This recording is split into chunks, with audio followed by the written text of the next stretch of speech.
যখন আপনি কারো কাছে কিছু পাওয়ার আশা করবেন তখন তার কাছ থেকে কষ্ট পাবেন। যখন কারো কাছে কিছু পাওয়ার জন্য আপনি আশা করবেন তখন তার কাছে কষ্ট পাবেন। এর বাইরে একটা ভালোবাসা থেকে, ডিভাইন, আল্লাহর পক্ষ থেকে আসে। সেই দুই ব্যক্তি যারা আরশের ছায়ায় ছায়া পাবে, ওই 7 শ্রেণীর মধ্যে এক শ্রেণী হচ্ছে ওই দুই ব্যক্তি যারা একে অপরকে শুধু আল্লাহর জন্য ভালোবাসত। এই ভালোবাসা, মুআমালাত, আপনার ওঠা বসা, চলাফেরা, ইবাদত, প্রতিটা কাজ হোক শুধু আল্লাহর সন্তুষ্টির জন্য। এটাই হচ্ছে তাওহীদের চূড়ান্ত লেভেল।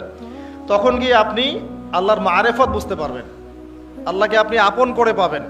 যখন ডাকবেন দেখবেন আল্লাহ আপনার কাছে আছে। এমন সময় দেখবেন মনে মনে কিছু চিন্তা করেছেন যে আমার এটা দরকার, দেখবেন বাসায় গিয়ে ওটা হাজির আপনার সামনে। নবী সাল্লাল্লাহু আলাইহি ওয়াসাল্লাম এটাই বলেছেন, জুতার ফিতার প্রয়োজন হলেও আল্লাহর কাছে চেয়ে নাও। তোমার যদি জুতার ফিতার প্রয়োজন হয় আল্লাহর কাছে চেয়ে নাও, কারো কাছে চেয়েও না। আব্দুর রহমান বিন আউফ রাদিয়াল্লাহু আনহু মদিনায় গিয়েছেন হিজরত করে। অন্য একজন সাহাবী বলছেন, আমার 2টা বাড়ি আছে, একটা নিয়ে নেন, 2টা জমি আছে, একটা নিয়ে নেন। আব্দুর রহমান বিন আউফ তিনি বলছেন, আরিনি আইনা সুক, আমাকে দেখিয়ে দাও যে বাজার কোথায়। অল্প কিছু খেজুর কিনলেন, আল্লাহর প্রতি তাওয়াক্কুল করে গায়রতের পরিচয় দিলেন, ব্যক্তিত্বের পরিচয় দিলেন, দিয়ে তিনি চলে গেলেন বাজারে। বাজারে গিয়ে ব্যবসা শুরু করলেন।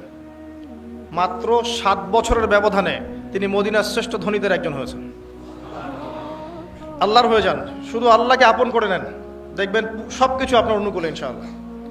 ইন্না সলাতি ওয়া নুসুকি ওয়া মাহইয়ায়া ওয়া মামাতি লিল্লাহি রাব্বিল আলামিন, এই কনসেপ্টে আসেন। ইব্রাহিম আলাইহিস সালাম বলেছেন, আমার সালাত, আমার যত কুরবানি, আমার জীবন, আমার হায়াত, মৃত্যু সবকিছু আল্লাহর জন্য। তখন দেখবেন দুনিয়াতে যদি আল্লাহর পথে চলতে আপনি বাধা পান, বিপত্তি পান, কষ্ট পান, দুঃখ কষ্ট আসে, বালা মুসিবত আসে, আপনার মুখে হাসি থাকবে। আপনি বুঝবেন এগুলো আল্লাহর জন্য, আল্লাহ এগুলোর প্রতিদান দিবেন ইনশাআল্লাহ। এবার আসেন আরেকটা পয়েন্টে এসে আমি আলোচনা শেষ করতে চাই। আমাদের সামনে একটা মৌসুম অপেক্ষা করছে আল্লাহর ক্ষমা পাওয়ার। 3 শ্রেণীর মানুষের জন্য নবী সাল্লাল্লাহু আলাইহি ওয়াসাল্লাম অভিশাপ দিয়েছেন। অভিশাপ, এক শ্রেণী তারা যারা বৃদ্ধ পিতামাতাকে পেয়েছে, তাদের সেবা যত্ন করে জান্নাত লাভ করতে পারে নাই। যে দৃশ্যটা দিন দিন বাড়ছে, পিতামাতাদের খেদমত করাটাকে এখন আমরা ফরজ বলে মনে করি না, বরং আমরা স্ত্রী সন্তানের খেদমতটাকে ফরজ বলে মনে করি। যত দিন যাচ্ছে দেখবেন বৃদ্ধাশ্রমের সংখ্যা বাড়ছে। বৃদ্ধাশ্রমের কোনো জায়গা নেই ইসলামে, বরং মায়ের পায়ের নিচে সন্তানের বেহেশতের কথা বলা হয়েছে। পিতার সন্তুষ্টিতেই সন্তানের জান্নাত জাহান্নাম নির্ধারণ হবে, এমনটা বলা হয়েছে। এই শ্রেণী মানুষের জন্য অভিশাপ, ধ্বংস। নবী সাল্লাল্লাহু আলাইহি ওয়াসাল্লাম ধ্বংসের দোয়া করেছেন।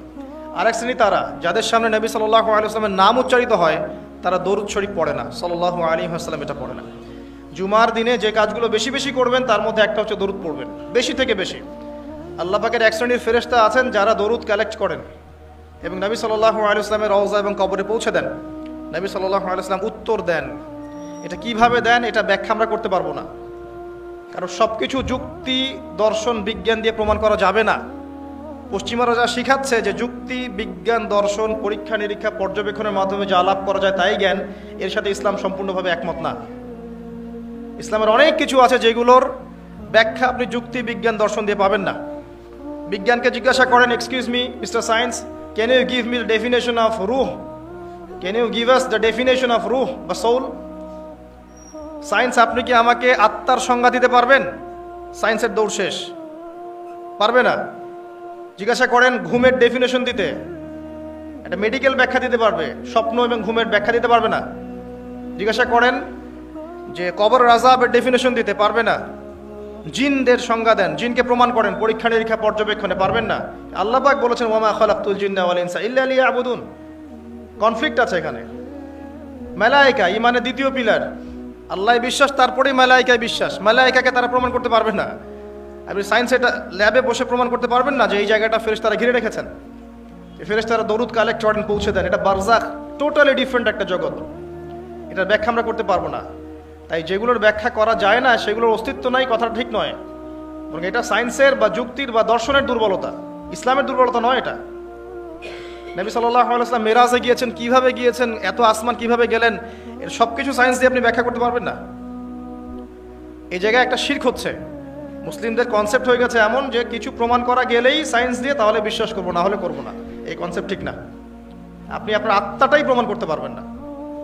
এটা কঠিন না, তরল না, বায়বীয় না, কি কোথায় থাকে, মৃত্যুর সময় কোথায় যায়, একটা ডেড বডি আর আমার মধ্যে কি পার্থক্য? আত্মার পার্থক্য না? এর রুহটা কোথায় গেল, কি হলো, এটা ব্যাখ্যা করতে পারবেন না। সব কিছুকে এভাবে প্রোটেস্ট্যান্ট ভার্সনে চিন্তা করবেন না। তো আসেন, ফেরেশতারা কালেক্ট করেন, পৌঁছে দেন নবী সাল্লাল্লাহু আলাইহি ওয়াসাল্লাম। ব্যক্তি 100টা খুন করেছিল, 99টা খুন করার পরে, এটা বনু ইসরায়েলের ঘটনা, এটা গল্প নয়, কেচ্ছা কাহিনী নয়, সত্য ঘটনা। সে তওবার সুযোগ খুঁজছে, তওবা করা যাবে কিনা। খুঁজতে খুঁজতে খুঁজতে একজন আবেদের কাছে গিয়েছে। আবেদ মানে যে ইবাদত করে কিন্তু জ্ঞান নাই। দুই রকম মানুষ থাকে মুসলিমদের মধ্যে, একজন এক শ্রেণী আলেম যারা জানে এবং জানা অনুযায়ী আমল করে, আর এক শ্রেণী হচ্ছে খুব একটা জানে না কিন্তু দেখা দেখি আমল করে, এদেরকে বলা হয় আবেদ। এই ব্যক্তি ছিল আবেদদের একজন। তার কাছে গিয়ে বলছে, আমার কি তওবা হবে? আমি 99টা খুন করেছি, সিরিয়াল কিলার। তো সেই ব্যক্তি বলেছে, না, তোমার কিসের ক্ষমা, তুমি এতগুলো খুন করেছো, তোমার ক্ষমা হতে পারে? তো রাগে এই ব্যক্তিকেও সে খুন করেছে, করে 100টা পূর্ণ করেছে। এরপরে আরেকজনের সন্ধান পেয়েছে যে একজন আলেম, তার কাছে গিয়ে তওবার সুযোগ খুঁজছে। সে বলল, হ্যাঁ, তোমার তওবা হবে ইনশাআল্লাহ, তুমি খালেসভাবে তওবা করো, করে এই এলাকা থেকে চলে যাও। কারণ তওবার পরে একটা নতুন জীবন শুরু করবে, এই পরিবেশে থাকলে তুমি অতীতের হিস্ট্রিগুলো তোমার মনে পড়বে, তুমি চলে যাও দূরে কোথাও, সেখানে গিয়ে থাকা শুরু করো। সে তওবা করে ওইদিকে চলে যাচ্ছিল, রাস্তায় মৃত্যু হয়। এবার দুই শ্রেণীর ফেরেশতা চলে আসছে, জান্নাতের এবং জাহান্নামের। কে তার আত্মা নেবে? আমরা মৃত্যুর সময় টের পেয়ে যাবো যে কে জান্নাতি কে জাহান্নামী, ফেরেশতাদের আকৃতি দেখেই, ঠিক আছে? আর একজন মানুষের মৃত্যু থেকেই তার কিয়ামত শুরু হয়ে যায়। কিয়ামত কবে হবে এর চেয়ে বড় কথা যে মৃত্যুর জন্য আমরা প্রস্তুত কিনা। তো এখন জাহান্নামের ফেরেশতারা রূহ নিতে চাচ্ছে ওই ব্যক্তির, আবার জান্নাতি ফেরেশতারাও চাচ্ছে। দুজনের মাঝখানে একটা ডিবেট চলছে। আল্লাহ রাব্বুল আলামিন তখন কৌশল করে বললেন, তোমরা রাস্তাটা মেপে দেখো, সে যতদূর এসেছিল এই রাস্তার পরিমাপ বেশি না যেখানে যাচ্ছিল এর পরিমাপ বেশি। দেখা গেল সে যতদূর গিয়েছিল এর পরিমাপ বেশি। আল্লাহ পাক জমিনকে প্রশস্ত করে দিলেন। এভাবে কৌশল করে আল্লাহ পাক এই ব্যক্তিকে মাফ করে দিলেন। এখানে আপনাকে খুনের অ্যাক্সেস দেওয়া হচ্ছে না, এই হাদিসটা বলে আপনাকে খুন করতে উৎসাহিত করা হচ্ছে না, আপনাকে বোঝানো হচ্ছে আল্লাহ পাকের মার্সি, দয়া কত প্রশস্ত। আরেক ব্যক্তি ছিল, সে ব্যভিচারিণী, ব্যক্তি না, সে মহিলা, সে ব্যভিচারিণী মহিলা, প্রস্টিটিউশনে ছিল, যাকে আমরা এখন যৌনকর্মী বলি বর্তমান আধুনিক সভ্যতায়, সো কল্ড আধুনিক সভ্যতায়। এবং তাদের অধিকারের জন্য আমরা অনেক কিছুই করতে চেষ্টা করি। আমরা অনেক স্লোগানও দিই যে আমার দেহ আমার সিদ্ধান্ত, নাউজুবিল্লাহ। তো এই মহিলা রাস্তা দিয়ে যাচ্ছিল, দেখেছে একটা কুকুর পিপাসার্থ, প্রচণ্ড পিপাসার্থ, জিহ্বা বেরিয়ে গেছে। তার মায়া লাগলো, সে নিজের মোজাটা খুলে কুয়াতে নামালো, নামিয়ে অনেক কষ্ট করে সে পানি উঠালো, উঠিয়ে কুকুরকে পান করিয়েছে।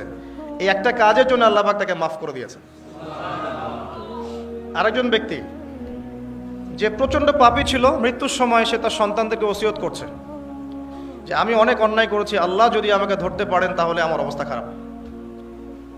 তো আমি যখন মারা যাব তখন আমার দেহটাকে পুড়িয়ে ফেলবে, পুড়িয়ে অর্ধেক ছাই বাতাসে ভাসিয়ে দিবে আর অর্ধেক ছাই সমুদ্রে ভাসিয়ে দিবে, মানে বাতাসে অর্ধেক উড়িয়ে দিবে, সমুদ্রে অর্ধেক ভাসিয়ে দিবে। ছেলেরা তাই করলো। এই ব্যক্তির আকীদা কি, যদি আল্লাহ আমাকে ধরতে পারেন তাহলে খবর আছে। তার মানে ওর আকীদা যে আল্লাহ ধরতে পারবেন না এমন করলো, এটা কিন্তু কুফরি আকীদা, তাই নয় কি? পুনরুত্থানে বিশ্বাস না করাটা কুফরি নয় কি? ইমানের 6টা পিলারের একটা হচ্ছে পরকালে বিশ্বাস, তাই না? একটা পিলারই তো তার মধ্যে নাই। তো সন্তানরা তাই করলো। আল্লাহ পাক সাগরকে বললেন ছাই জমা করে দাও, জমিনকে বললেন ছাই জমা করে দাও। আর বাই দ্য ওয়ে, আল্লাহর আদেশ প্রকৃতি শোনে, মানুষ না শুনলেও প্রকৃতি শোনে। সাগরের পাড়ে গিয়ে আপনি দাঁড়ান, দাঁড়িয়ে থাকবেন, এই বিশাল সমুদ্র গর্জন করতে করতে আসবে, এসে বিনয়ের সাথে আপনার পা ধুয়ে দিবে। আল্লাহ পাক তাকে এই আদেশ করেছেন, তোমার সামনে দাঁড়ালে পা ধুয়ে দিও, অহংকার করো না। আল্লাহ যখন ওই সমুদ্রকে আদেশ করবেন যে এই জনপদের লোকেরা আমার আদেশ মানছে না, জলোচ্ছ্বাস দিয়ে উড়িয়ে দাও, সমুদ্র তাই করবে। প্রকৃতি আল্লাহর কথা শোনে। তো ছাই জড়ো করা হলো। জড়ো করার পরে আল্লাহ পাক এই ব্যক্তিকে আবার পুনরুজ্জীবিত করে জিজ্ঞাসা করলেন, কি জন্য এই কাজটা করেছিল, কেন এই কাজটা করেছো? তখন এই ব্যক্তি বলছে, হাদিসের কথাগুলো এমন, এই ব্যক্তি বলছে, মিন খাশিয়াতিকা ইয়া রব্বি, আল্লাহ আমি তোমার ভয়ে এই কাজটা করেছিলাম। আর তুমি খুব ভালো করেই জানো হে আল্লাহ যে আমি তোমার ভয়ে করেছি না অন্য কোনো কারণে করেছি। আল্লাহ পাক বললেন আমি তোমাকে মাফ করে দিলাম। আর দুজন ব্যক্তি, এটা বলে সামনে যাচ্ছি, আর দুজন ব্যক্তি, এটা আমাদের মুসলিমদের জন্য শিক্ষা আছে।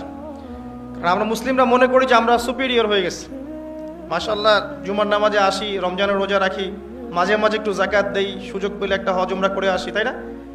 মাঝে মাঝে মসজিদে এসে নামাজ পড়ি, আমরা মনে হয় জান্নাতের সার্টিফিকেট পেয়ে গেছে, আমরা এমনটা মনে করি আর কি। দুই ব্যক্তি, একজন অনেক আল্লাহওয়ালা মানুষ, আর একজন হচ্ছে যে আল্লাহর দিনের খুব একটা পরোয়া করে না। তো এই বন্ধু সেই বন্ধুকে দাওয়াত দেয়, দিনের পথে আসো, দিনের পথে আসো আসো। এই ব্যক্তি শোনে না। তো একদিন এই ব্যক্তি বলে ফেললো, যে ব্যক্তি একটু পায়াস টাইপের রিলিজিয়াস মুসলিম, সে বলে ফেললো যে আল্লাহ তোকে কখনো মাফ করবে না। কথাটা শোনেন, আল্লাহ তোকে মাফ করবে না, তোকে এত ডাকি দাওয়াত দিই, তুই কথা শুনিস না। মৃত্যুর পরে আল্লাহ পাক এই দুইজনকে জীবিত করলেন, জীবিত করে বললেন কে তোমাকে ইখতিয়ার দিয়েছে যে আমি কাউকে ক্ষমা করব কি করব না এই বিষয়ে সিদ্ধান্ত দেওয়ার? আজকে আমি ওকে মাফ করে দিলাম আর তোমাকে জাহান্নামে দিলাম, যাও। যার মনের মধ্যে যাররা পরিমাণ অহংকার থাকবে সে ব্যক্তি জান্নাতে যেতে পারবে না। আর অহংকার এবং রিয়াটা এত সূক্ষ্ম যে অন্ধকার রাতে কালো পাথরের উপরে যদি কালো পিঁপড়া হাঁটে, এটা যেমন সূক্ষ্ম, রিয়া এবং অহংকার এতটাই সূক্ষ্ম। এবং যখন আপনারা ইসলামিক ব্যক্তিত্বদেরকে নিয়ে আইওয়াশ এবং শোডাউনে লিপ্ত হন, তখন অহংকার তাদের মনের মধ্যে চলে আসতে পারে। এই বিষয়গুলো থেকে সম্পূর্ণ দূরে থাকা উচিত। আল্লাহ পাক আপনাদেরকে বোঝার তৌফিক দান করুন।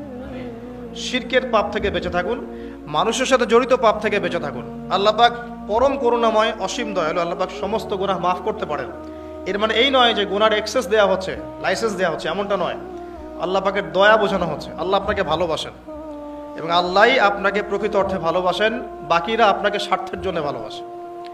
মনে রাখবেন, প্রকৃত অর্থে শুধু আল্লাহই তার বান্দাদেরকে ভালোবাসেন, বাকিরা মানুষের অবস্থানকে ভালোবাসে, মানুষের ব্যক্তি সত্তাকে নয়, আপনার আত্মাকে নয়, আপনার অবস্থানকে। এটা আপনি হারে হারে উপলব্ধি করবেন যত দিন যাবে। বাকি বিষয়গুলো স্বার্থকেন্দ্রিক। আল্লাহ রাব্বুল আলামিনের ভালোবাসা স্বার্থকেন্দ্রিক নয়, নিঃস্বার্থ।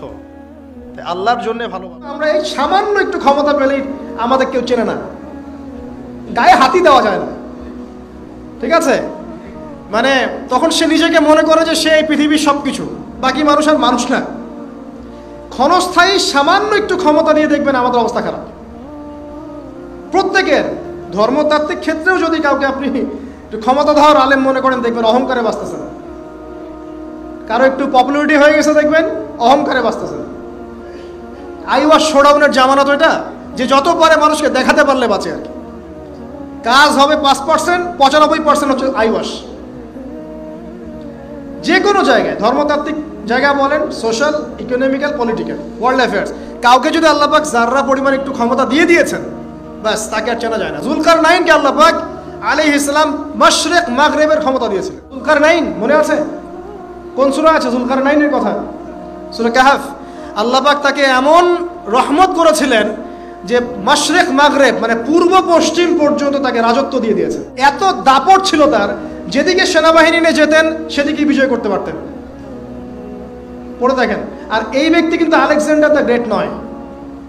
পশ্চিমারা এখানে আবার একটা ষড়যন্ত্র করেছে, তারা বলে এই ব্যক্তি ছিল আলেকজান্ডার দ্য গ্রেট। এটা ভুয়া কথা। তিনি একজন আল্লাহ পাকের বড় ওলি ছিলেন অথবা নবী ছিলেন। কি ছিলেন আল্লাহ পাক এটা কোরআনে বলেন, স্পষ্ট করেন নাই। তা আমরা ধরে নিচ্ছি আল্লাহ পাকের তিনি একজন শুকরগুজার বান্দা ছিলেন। তাকে একটা কম বলছে যারা পাহাড়ের মাঝখানে থাকতো, ইয়া যুলকারনাইন, হে যুলকারনাইন, ইন্না ইয়াজুজ ওয়া মাআজুজ মুফসিদুনা ফিল আরদ, ইয়াজুজ আর মাআজুজের সভ্যতা জমিনে ফাসাদ সৃষ্টি করছে। ফাহাল নাজআলু লাকা খারাজান আলা আন তাজআলা বাইনানা ওয়া বাইনাহুম সাদ্দা, আমরা কি তোমাকে একটু ট্যাক্স দিব, খাজনা দিব, যে খাজনার বদৌলতে তুমি একটা প্রাচীর নির্মাণ করে দিবে, যে প্রাচীর নির্মাণ করলে ওরা আর আমাদের কাছে আসতে পারবে না। তখন এই প্রতাপশালী বাদশার স্টেটমেন্ট হচ্ছে এই, ক্বালা মা মাক্কান্নি ফীহি রাব্বি খায়র, আল্লাহ আমাকে যা দিয়েছেন তার পক্ষ থেকে এটা যথেষ্ট, তোমাদের এসব ট্যাক্সের দরকার নেই আমার। এই যে আল্লাহ পাকের রহমত দেখেন। ঠিক খিজির আলাইহিস সালামকেও দেখবেন, ওই তিনটা ঘটনা মনে আছে না? নৌকা ফুটা করা, বাচ্চাকে হত্যা করা, আর হচ্ছে কি ওই যে কি দেয়াল নির্মাণ করা। সূরা কাহফ আজকে বাসায় গিয়ে পড়েন। তাকে আল্লাহ পাক ভবিষ্যতের জ্ঞান দেখাচ্ছেন, ভবিষ্যতে কি হবে, যে জ্ঞানটা মুসা আলাইহিস সালামকে আল্লাহ পাক দেখাচ্ছেন না। মুসা আলাইহিস সালাম বলছেন, কেন নৌকা ফুটা করলেন, কেন বাচ্চাকে হত্যা করলেন, কেন এই প্রাচীর নির্মাণ করলেন? আর খিদর আলাইহিস সালাম বলছেন, যে জ্ঞান আল্লাহ তোমাকে দেন নাই তা আল্লাহ পাক আমাকে দিয়েছেন। আমি এই কারণে নৌকা ফুটা করছি, কারণ নৌকা ফুটা না করলে ভবিষ্যতে এই নৌকাটা সিজ করা হবে, ছিনতাই করা হবে। বাচ্চাটাকে হত্যা করেছে এই কারণে, এই বাচ্চা বড় হলে বড় কাফের হতো। দেয়াল নির্মাণ করেছে এই কারণে, এই দেয়ালের নিচে এই বাচ্চাদের, এতিম 2 বাচ্চার গুপ্তধন রাখা আছে, ওর বাবা মা রেখেছে। এটা তুমি জানো না, আমি জানি।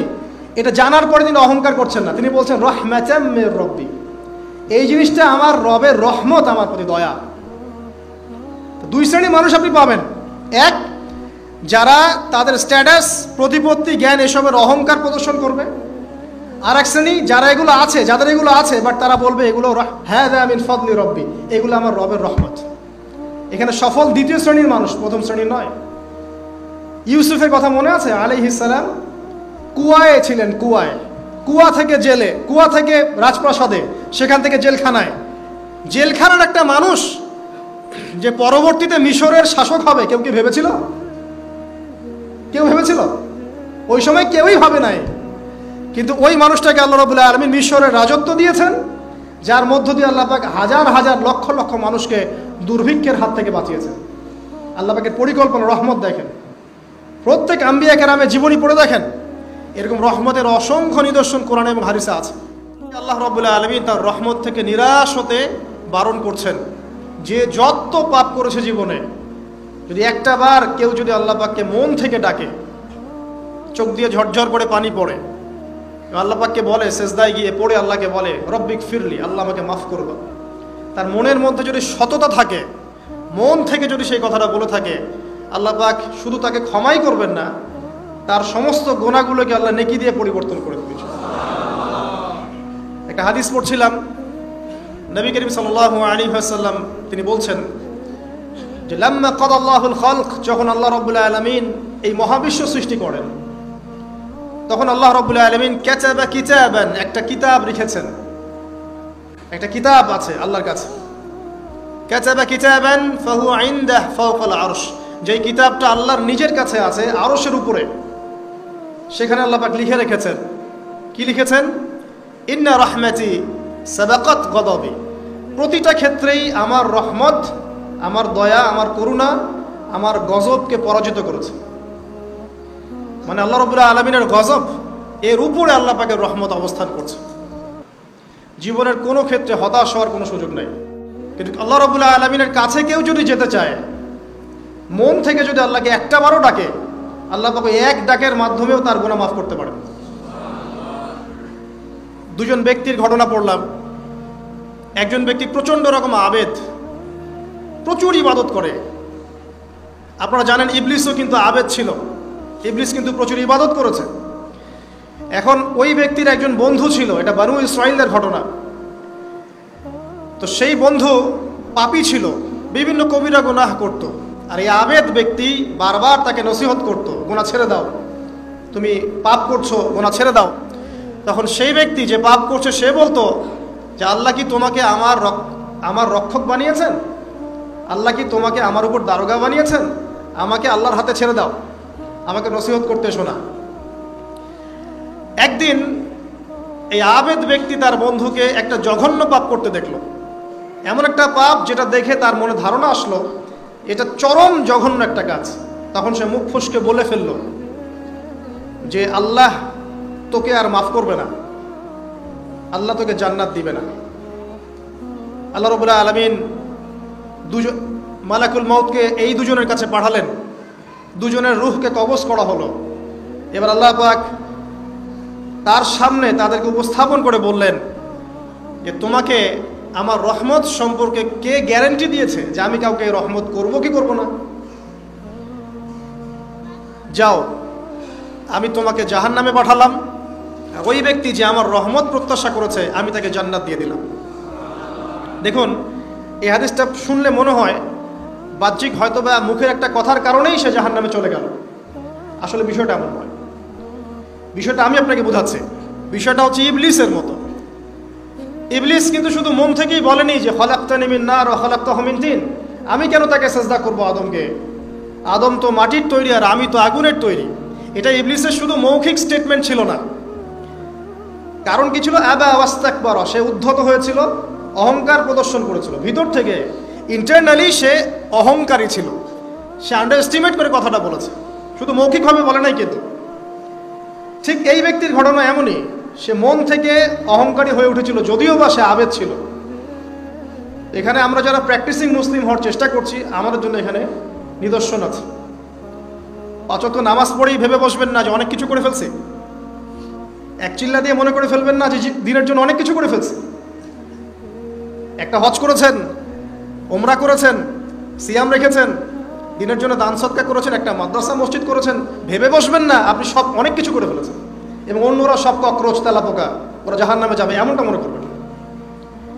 জানি না আমরা যে কার আমলের কতটুকু আল্লাহর কাছে কবুল হচ্ছে।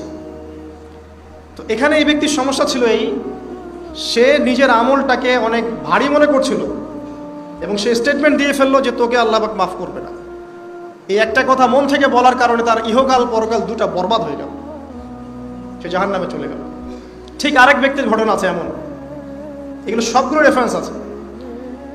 এক ব্যক্তি প্রচুর ইবাদত করত, আল্লাহ পাক তার ইবাদত করার জন্যে পাহাড়ের চূড়ায় একটা সুন্দর ব্যবস্থাও করে দিয়েছিলেন, সেখানে ডালিম গাছ হতো, ঝর্ণা আসতো, খাবারের কোনো অভাব নাই।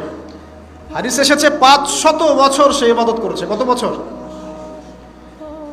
কিয়ামতের মাঠে এই ব্যক্তির অবস্থা এমন হবে, তাকে জান্নাতে প্রবেশ করানোর জন্য নিয়ে যেতে বলা হবে যাও আমার রহমতে জান্নাতে চলে যাও। আল্লাহ পাক তাকে এই কথাটা বলবেন, কিন্তু এই ব্যক্তি বলবে আমার আমলের কারণে আল্লাহ পাক বলবেন আমার রহমতে জান্নাতে চলে যাও। ব্যক্তি বলবে আমার আমলের কারণে।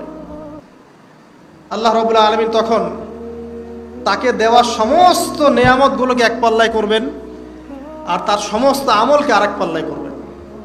একটা চোখের যে নেয়ামত আল্লাহ পাকের, সমস্ত আমলও 500 বছরের ইবাদত এতটুকু হয়নি। তারপর তাকে বলা হবে ওকে জাহান্নামে নিয়ে যাও। এবার জাহান্নামে যাওয়ার সময় সে বলবে আল্লাহ তোমার রহমতে আমাকে মাফ করে দাও। তখন আল্লাহ পাক তাকে আবার ডেকে নিয়ে আসবেন, বলবেন যে তোমাকে যে আমি ইবাদত করার জায়গা করে দিয়েছিলাম, এটা কি তুমি নিজে করেছো না আমি করেছি? সে বলবে আপনি করেছেন।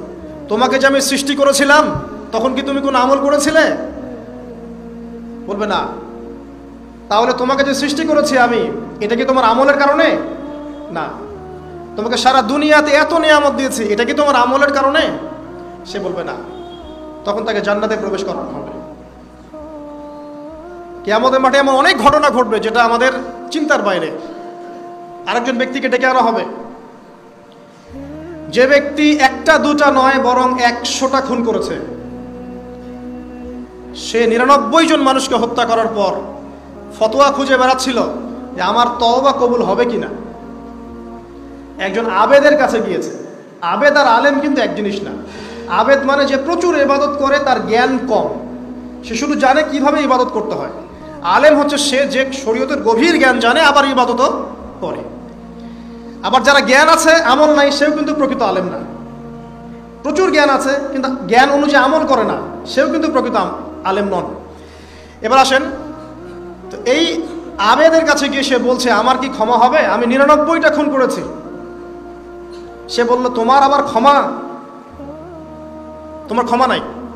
তখন এই ব্যক্তি এই আবেদকে হত্যা করে 100টা খুন পূর্ণ করলো, ওকেও সে মেরে ফেলছে। আমার ক্ষমাই হবে না তো তোর বেঁচে থাকার কি দরকার, তুইও মর। কি বুঝতে পারলেন? বর্তমান বিশ্বের উগ্র মাথার পলিটিশিয়ানদের মতো অবস্থা। আমার দেশের সমস্যা, তোর দেশ পারমাণবিক বোমের উড়াই দিব, মানে এরকম একটা অবস্থা। তো আল্লাহ রাব্বুল আলামিন এই ব্যক্তির মধ্যে একটা চেতনা তৈরি করলেন যে আমাকে তওবা করতে হবে। সে তখন সার্চ করতে লাগলো আরো কোনো আলেম আছে কিনা। এরপর অনেক দূরে একজন আলেমের সন্ধান পাওয়া গেল। সে সেখানে গেল, তাকে গিয়ে বলল আমার কি ক্ষমা হবে? সে আলেম তাকে বলল হ্যাঁ তোমারও ক্ষমা হতে পারে, যাও তুমি ইস্তেগফার করো এবং এই এলাকা থেকে অন্য এলাকায় চলে যাও। মানে যে এলাকায় তুমি অনেক দিন ছিলে, যেখানে তুমি অনেক পাপ কাজ করেছো, এখানে থাকার দরকার নাই, তওবা করে তুমি অন্য কোথাও চলে যাও, নতুন একটা জীবন শুরু করো। এখানে থাকলে হবে কি, তোমার স্মৃতিগুলো তোমাকে তাড়িয়ে বেড়াবে এবং মানুষ তোমাকে খারাপ নজরে দেখতেই থাকবে, তুমি তখন কষ্ট পাবে। এই জন্য তুমি চলে যাও। তো চলে যেতে যেতে সে রাস্তায় ইন্তেকাল করে। এবার তার রূহ নিবে কে? এই জন্য দুদল ফেরেশতা আসছেন, জান্নাতি এবং জাহান্নামী। তাদের মধ্যে বাক বিতরটা হচ্ছে কে রূহ নিয়ে যাবে। তো জাহান্নামের ফেরেশতারা বলছেন সে এতগুলো খুন করেছে, তার রূহটা আমরা নিব। আর জান্নাতি ফেরেশতারা বলছেন না, সে তওবা করতে এসেছিল, অতএব সে আল্লাহর অভিমুখী হয়েছে, তার রূহটা আমরা নিব। আল্লাহ পাক এখানে একটা কৌশল করলেন। আল্লাহ পাক ফেরেশতাদেরকে বললেন, তোমরা রাস্তাটাকে পরিমাপ করে দেখো, যেদিকে যাচ্ছিল তার পরিমাপ বেশি নাকি যেখান থেকে এসেছে ওর পরিমাণ বেশি। আল্লাহ পাক জমিনকে আদেশ করলেন, হে জমিন তুমি প্রশস্ত হয়ে যাও। এবার পরিমাপ করে দেখা গেল সে তওবার দিকে আসছিল, এর পরিমাণটা বেশি। এই একটা কাজের ওসিলা আল্লাহ পাক তাকে মাফ করে দিলেন। মনে রাখবেন, এটা মৌখিক বিষয় ছিল না, সে মন থেকে ভিতর থেকে কিন্তু সে আল্লাহর প্রতি অনুগত হয়েছে। এই মনের বিষয়টা আল্লাহ ছাড়া কেউ জানে না। আপনি দেখতে পারেন সমাজে অনেকে দাড়ি টুপি পাগড়ি জুব্বা সব লাগিয়ে ঘুরছে, তো বিশ্বাস করেন তাদের মনটা এমনও হতে পারে যে জানোয়ারের চেয়েও কুৎসিত, এমনও হতে পারে। আবার আপনি দেখবেন সমাজে এমন অনেক মানুষ ঘুরছে যারা হয়তো অনেক পাপে লিপ্ত মনে হচ্ছে, কিন্তু মনের মধ্যে সততা আছে। আর যার মনের মধ্যে সততা আছে, আল্লাহ পাক কোনো না কোনো দিন ইনশাআল্লাহ তাকে হেদায়েত দিবে। এটা আমরা আমাদের অভিজ্ঞতা থেকেও দেখেছি। এমন অনেক মানুষকে আমরা দেখেছি যে ড্রাগ অ্যাডিক্টেড ছিল, মিউজিক করেছে, হারাম সম্পর্কের মধ্যে ছিল, নামাজ ঠিক মতো পড়ে নাই, কিন্তু যখনই আল্লাহর কথা আলোচনা হতো দেখতাম সে খুবই শান্তভাবে মন থেকে কথা শুনছে। এই কথা শুনতে শুনতে শুনতে একদিন মাশাআল্লাহ এখন দেখবেন যে চিল্লা দিয়ে বেড়াচ্ছে বিভিন্ন মসজিদে। আল্লাহ হেদায়েত দিয়েছে, সব ছেড়ে দিয়েছে। এরকম মানুষের অভাব নাই কিন্তু সমাজে। তো এখানে আল্লাহ পাকের রহমত বা দয়ার একটা উজ্জ্বল দৃষ্টান্ত দেখতে পারবেন। ঠিক এরকম আরও একটা ঘটনা আছে বনু ইসরাইলের।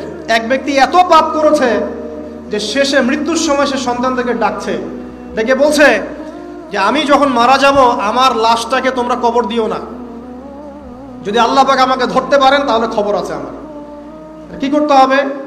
সে বলছে যে আমার দেহটাকে তোমরা পুড়িয়ে ফেলবে এবং পুড়িয়ে ফেলার পরে ছাইগুলোকে একত্রিত করবা, করে অর্ধেক ছাই সমুদ্রে ভাসিয়ে দিবা, অর্ধেক ছাই বাতাসে উড়িয়ে দিবা। সন্তানরা তাই করলো। মৃত্যুর পর আল্লাহ পাক এই সমুদ্র এবং জমিনকে বাতাসকে আদেশ করলেন যে তোমরা ছাই জড়ো করে দাও। আর মানুষ আর জিন আল্লাহর কথা না শুনলেও এই প্রকৃতি আল্লাহ পাকের কথা শোনে। বিজ্ঞান বলে প্রকৃতি থেকে সব হচ্ছে। কি প্রকৃতি? প্রকৃতি কি, কাকে বলে? মানুষকে আল্লাহর ইবাদতকে বাদ দিয়ে প্রকৃতি পূজায় নিয়ে গেছে। এই পুরো প্রকৃতি আর মহাবিশ্ব এক আল্লাহর ইবাদত করে। কে সৃষ্টি করলো প্রকৃতি? প্রাকৃতিক ভাবে হয়েছে সবকিছু বলে, আল্লাহ থেকে হয়েছে বলা যাবে না। বললে আপনি মৌলবাদী হয়ে যাবেন। আল্লাহ শব্দ ইউজ করলে আপনি মৌলবাদী হয়ে যাবেন। ধর্মতাত্ত্বিক শব্দগুলোকে আস্তে আস্তে উঠিয়ে দেওয়া হয়েছে। দেখবেন যুক্তি বিজ্ঞান দার্শনিক শব্দগুলোকে আনা হয়েছে। এটাও টেকনিক্যালি করা হয়েছে। কোন সেকুলার মিডিয়াতে আপনি দেখবেন না ইনশাআল্লাহ বলছে। ইনশাআল্লাহ প্রমাণ করবে যে আপনি আস্তিক না নাস্তিক। তো প্রকৃতিকে আল্লাহ পাক আদেশ করলেন, এই সমুদ্র ছাই জড়ো করো, এই বাতাস ছাই জড়ো করো। তারা ছাই জড়ো করে দিল। এই ব্যক্তিকে বলা হচ্ছে তুমি জীবিত করে, আল্লাহ পাক বলছেন তুমি যে এই কাজটা করেছিলে, লিমা ফাআলতা হাদা, তুমি এই কাজটা কেন করেছো? তখন এই ব্যক্তি উত্তর দিচ্ছে, মিন খাশিয়াতিকা ইয়া রাব্বি ওয়া আনতা আ'লাম। হে আল্লাহ, আমি আমার বুঝে যা এসেছে আপনার ভয়েই আমি এই কাজটা করেছি, আর আপনি খুব ভালো করেই জানেন যে আমি আপনার ভয়ে করেছি নাকি অন্য কোনো কারণে করেছি। মানে আপনি আমার মনের কথা জানেন। আল্লাহ পাক তাকে মাফ করে দিলেন। আপনাদেরকে আমি সেই ব্যভিচারী মহিলার কথাও মনে করাই, যে ছিল একজন প্রস্টিটিউট মহিলা, পতিতা, যেটা আমরা বলি সমাজের ভাষায়, যদিও এখন নতুন শব্দ এসেছে সেক্স ওয়ার্কার বা যৌনকর্মী। যাই হোক, ওই মহিলা, যে ব্যক্তি একজন যৌনকর্মী ছিল বা যেটা আমরা বলি ব্যভিচারিণী মহিলা ছিল, একটা কুকুরকে দেখেছে সে পানি পান করার জন্য তৃষ্ণার্ত, সে এটাতে মায়া করে দয়া করে তার মোজাটাকে নামিয়ে এই কূপ থেকে পানি উঠিয়ে কুকুরকে পান করিয়েছে। এই একটা কাজের বদৌলতে আল্লাহ রাব্বুল আলামিন এই ব্যভিচারী মহিলাকে মাফ করে জান্নাত দিয়ে দিয়েছে। হাদিস এটাও এসেছে, নবী সাল্লাল্লাহু আলাইহি ওয়াসাল্লাম বলেছেন, ইরহামু মান ফিল আরদ, তোমরা সবাই জমিনবাসীর প্রতি রহম করো। জমিনে মুসলিমই থাকতে হবে, তাদের প্রতি রহম করতে হবে এমন নয়, জমিনবাসী যারাই আছে সবার প্রতি রহম করো, জাতি ধর্ম বর্ণ নির্বিশেষে, এমনকি পশু পাখির প্রতিও দয়া করো। ইরহামু মান ফিল আরদ, জমিনে যারা আছে সবার প্রতি রহম করো। ইয়ারহামুকুম মান ফিস সামা, যিনি আসমানে আছেন তিনি তোমাদের প্রতি রহম করবে ইনশাআল্লাহ। ব্যক্তির ঘটনা পড়লাম, একজন ব্যক্তি প্রচণ্ড রকম আবেদ, প্রচুর ইবাদত করে। আপনারা জানেন ইবলিসও কিন্তু আবেদ ছিল, ইবলিস কিন্তু প্রচুর ইবাদত করেছে। এখন ওই ব্যক্তির একজন বন্ধু ছিল, এটা বানু ইসরাইলের ঘটনা। তো সেই বন্ধু পাপী ছিল, বিভিন্ন কবিরা গুনাহ করত, আর এই আবেদ ব্যক্তি বারবার তাকে নসিহত করত, গুনাহ ছেড়ে দাও, তুমি পাপ করছো, গুনাহ ছেড়ে দাও। তখন সেই ব্যক্তি যে পাপ করছে সে বলতো যে আল্লাহ কি তোমাকে আমার রক্ষক বানিয়েছেন? আল্লাহ কি তোমাকে আমার উপর দারোগা বানিয়েছেন? আমাকে আল্লাহর হাতে ছেড়ে দাও, আমাকে নসিহত করতে শোনা। একদিন এই আবেদ ব্যক্তি তার বন্ধুকে একটা জঘন্য পাপ করতে দেখলো, এমন একটা পাপ যেটা দেখে তার মনে ধারণা আসলো এটা চরম জঘন্য একটা কাজ।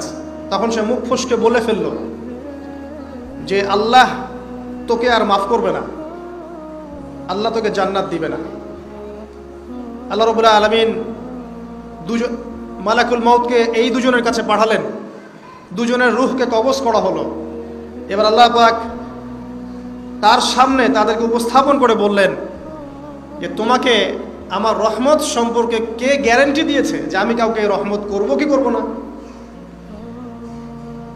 যাও, আমি তোমাকে জাহান্নামে পাঠালাম, ওই ব্যক্তি যে আমার রহমত প্রত্যাশা করেছে আমি তাকে জান্নাত দিয়ে দিলাম। দেখুন, এই হাদিসটা শুনলে মনে হয় বাহ্যিক হয়তো বা মুখের একটা কথার কারণেই সে জাহান্নামে চলে গেল। আসলে বিষয়টা এমন নয়, বিষয়টা আমি আপনাকে বোঝাচ্ছি। বিষয়টা হচ্ছে ইবলিসের মতো। ইবলিস কিন্তু শুধু মন থেকেই বলেনি যে খলাকতানি মিন নার ওয়া খলাকতাহু মিন তিন, আমি কেন তাকে সিজদা করব আদমকে, আদম তো মাটির তৈরি আর আমি তো আগুনের তৈরি।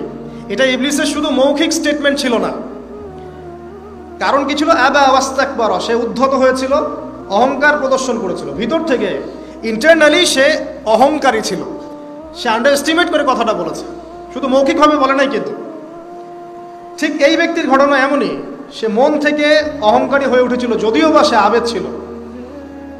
এখানে আমরা যারা প্র্যাকটিসিং মুসলিম হওয়ার চেষ্টা করছি আমাদের জন্য এখানে নিদর্শন আছে।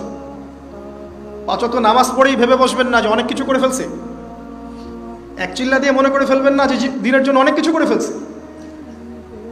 একটা হজ করেছেন, ওমরা করেছেন, সিয়াম রেখেছেন, দিনের জন্য দান সদকা করেছেন, একটা মাদ্রাসা মসজিদ করেছেন, ভেবে বসবেন না আপনি সব অনেক কিছু করে ফেলেছেন এবং অন্যরা সব ককরোচ তেলাপোকা, ওরা জাহান্নামে যাবে, এমনটা মনে করবেন। জানি না আমরা যে কার আমলের কতটুকু আল্লাহর কাছে কবুল হচ্ছে। তো এখানে এই ব্যক্তির সমস্যা ছিল এই, সে নিজের আমলটাকে অনেক ভারী মনে করছিল এবং সে স্টেটমেন্ট দিয়ে ফেললো যে তোকে আল্লাহ পাক মাফ করবে না। এই একটা কথা মন থেকে বলার কারণে তার ইহকাল পরকাল দুটা বরবাদ হয়ে গেল, সে জাহান্নামে চলে গেল। ঠিক আরেক ব্যক্তির ঘটনা আছে এমন, এগুলো সবগুলো রেফারেন্স আছে। এক ব্যক্তি প্রচুর ইবাদত করত, আল্লাহ পাক তার ইবাদত করার জন্যে পাহাড়ের চূড়ায় একটা সুন্দর ব্যবস্থাও করে দিয়েছিলেন, সেখানে ডালিম গাছ হতো, ঝর্ণা আসতো, খাবারের কোনো অভাব নাই। হাদিস এসেছে 500 বছর সে ইবাদত করেছে। কত বছর? কিয়ামতের মাঠে এই ব্যক্তির অবস্থা এমন হবে, তাকে জান্নাতে প্রবেশ করানোর জন্য নিয়ে যেতে বলা হবে যাও আমার রহমতে জান্নাতে চলে যাও। আল্লাহ পাক তাকে এই কথাটা বলবেন, কিন্তু এই ব্যক্তি বলবে আমার আমলের কারণে আল্লাহ পাক বলবেন আমার রহমতে জান্নাতে চলে যাও। ব্যক্তি বলবে আমার আমলের কারণে। আল্লাহ রাব্বুল আলামিন তখন তাকে দেওয়া সমস্ত নেয়ামতগুলোকে এক পাল্লায় করবেন আর তার সমস্ত আমলকে আরেক পাল্লায় করবেন। একটা চোখের যে নেয়ামত আল্লাহ পাকের, সমস্ত আমলও 500 বছরের ইবাদত এতটুকু হয়নি। তারপর তাকে বলা হবে ওকে জাহান্নামে নিয়ে যাও। এবার জাহান্নামে যাওয়ার সময় সে বলবে আল্লাহ তোমার রহমতে আমাকে মাফ করে দাও। তখন আল্লাহ পাক তাকে আবার ডেকে নিয়ে আসবেন, বলবেন যে তোমাকে যে আমি ইবাদত করার জায়গা করে দিয়েছিলাম এটা কি তুমি নিজে করেছো না আমি করেছি? সে বলবে আপনি করেছেন। তোমাকে যে আমি সৃষ্টি করেছিলাম তখন কি তুমি কোনো আমল করেছিলে? বলবে না। তাহলে তোমাকে যে সৃষ্টি করেছি আমি, এটা কি তোমার আমলের কারণে? না। তোমাকে সারা দুনিয়াতে এত নিয়ামত দিয়েছি, এটা কি তোমার আমলের কারণে? সে বলবে না। তখন তাকে জান্নাতে প্রবেশ করানো হবে।